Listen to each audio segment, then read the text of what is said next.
படமா தங்கலானுக்கு தொங்கலாங்க படமாங்க இது என்ன நினைச்சுதான் எடுத்திருக்காங்க இல்ல பாக்குற எங்களை பைத்தியக்காரங்கன்றாங்களா இல்ல எடுத்தா அவரு பைத்தியமான்னு தெரியல சத்தியமா சொல்றேன் இது மாதிரி ஒரு படம் எல்லாம்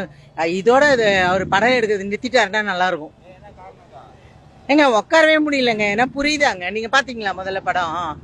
உங்களுக்கு பிடிச்சிருக்கா புரியுதா என்ன நீங்க பேசுறீங்க அவரு அவரோட ரோல் கரெக்டா பண்ணியிருக்காரு அவரு கொடுத்த வேஷத்தை அவர் கரெக்டா பண்ணியிருக்காரு ஆனா டைரக்டர் தான் இதுக்கு காரணம் படமே இல்லைங்க சுத்தமா நல்லா இல்லைங்க வேஸ்ட்டுங்க வேஸ்ட்